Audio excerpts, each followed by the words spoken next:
What's up? Coming at you from downtown Charlotte. I'm about to take part 3 of the NBEO boards for optometry. This is the clinical skills portion where I need to have 12 different patient encounters, 2 of them with skills and 10 of them with clinical decision-making skills. So I'll let you know how it goes and we'll talk about it.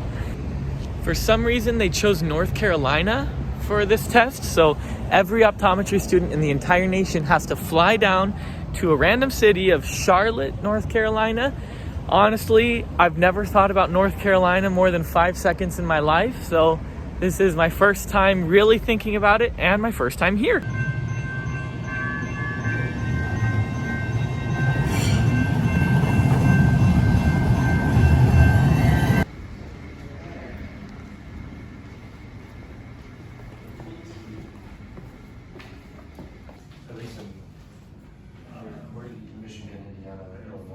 So I just got out, not sure how I feel. I made a couple goofs, but honestly I lived and that's all I can say, so let's talk about it. First off, I'm not going to say anything that's not readily available online or try to, kind of give you a leg up on what's on the exam or anything. This is just my experience, how it went, and maybe things that you could look forward to that'll help make it a little bit easier on you. So you kind of get in there, they tape up everything on your lab coat, like any identifiers, and then you have to know your ID number from NBEO. You have to have that memorized to be able to log in. But what they do is they do give you your password. I know my password was long and I was worried about memorizing my password because it was a randomly generated one. I actually changed my password last second to try to avoid memorizing it, but you ended up not needing to know it. It was on the little, they give you like your candidate 1, 2, 3. They had the login information on there so you could get logged in if you ever got locked out. Then you kind of wait, there's 12 stations, and I think there's only, at least in mine, there was only 11 students. So you just kind of rotate around each room, 2 of them being patient encounters and the 10 being, or I guess they're all patient encounters, 10 of them being just like presentation assessment plan, and then 2 of them being skills, anterior segment and posterior segment. So we got there and we have like 40 minutes in like an orientation room where you can read through the candidate guide, get familiar with your laptop that they give you, practice docking it into the, like big monitor docking station. You can practice using the slit lamps, using the BIO, look at the equipment. It was pretty good. Honestly, it felt like we maybe only needed like 25 minutes to do that, but you had like 40. And then get into the cycle of it. You kind of just go in there and start and get into your first patient encounter. Honestly, the way that I had it was kind of hard for me. The way I was positioned is I had all of the patient encounters first, and then at the very end had the 2 skills. I know people who had it the other way around and they thought that was rough too, but my first patient was kind of like, it was a diagnosis that was hard for me, and it like took all the wind out of my sails. I forgot to ask so many questions, and I think I got the diagnosis wrong, and kind of just like a dud on my first patient. So I really struggled to pick it up from there. And after that, I kind of got going things. I think the next patient, I didn't, ask everything, but I still think I did okay. And then after that, I was able to boom, boom, boom, get it. And I don't feel like I made any big mistakes after that point. So just know everyone kind of was off to a slow start. You might, get that big brain fart right in the middle or right at the beginning. But don't worry, all of us get it too. So that was fine, I guess. Hopefully it's still passed.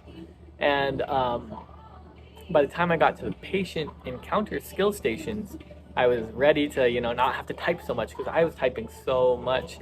I really would recommend looking at the example patient encounters, even though it's a little like weird and they don't have everything there that you think they should have on it. I'd still follow that the best of your ability, because I kind of skimmed through it the day before. It was like, oh yeah, I know how the patient encounter notes work.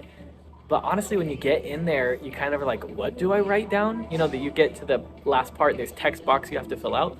And you're like, what part do I write in which text box? And how much do I need to put in it, you know? And so, I don't know, I was getting really fatigued by the end of it. I was kind of over charting, making sure everything was in there. I wish I, knew the sample encounter notes a little bit better. But by the time I got to the skill station, I was ready. Anterior seg, did it, had a good time. And posterior seg, I know I missed a couple things. I was just in a flow too much of how I do things in an actual exam that I missed, 2 of the skills that you're supposed to do as a part of NBEO. But that shouldn't hold me back too much, I don't think. So honestly, it was almost exactly how you'd imagine it. I think NBEO has done actually a pretty good job of structuring it and having the information on their website walk through how it is. But that didn't mean the nerves weren't there. I did feel like it was not enough time to chart the amount that they want you to chart. Some stations, yeah, definitely enough time. But like some stations, especially if it's a diagnosis you're unfamiliar with or, you've never charted before, it can be like really hard to get it all in the 15 minutes. So that was a struggle. But I would not just practice knowing what to do in the diagnoses, like all the things you go through when you're like reading Will's Eye or whatever to prepare, but I would also pull up a Word document and practice charting it because it's a little different than just knowing what to do. The last bit of information, the breaks, there was like 4 minutes between stations. I feel like that was enough time to go to the bathroom real quick if you needed to. They have kind of all your stuff like food and water that you bring, the snacks and water that you can bring. They have it like in a cubby and you can like kind of just go, centrally get some drink of water or snacks in between. Honestly, the first 3 took it out of me, and the last 8 or whatever kind of just went normally fast. Yeah, it was definitely, I think looking back, they picked a good cases. So, I was worried it would be too hard or too easy. I think it was right in the middle, where there were maybe 3 or 4 that were hard and 3 or 4 that were easy, and then a couple that were right in the middle. It felt okay, and I don't feel like, I felt like my education at Midwestern, prepared me to do a solid job on boards.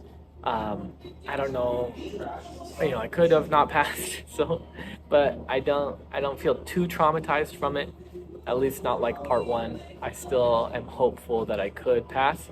But honestly, because I'm taking it at the beginning of the PEPS cycle, they're going to wait 6 months and gather all the data before they release anything. So I'm not going to know until December how I did.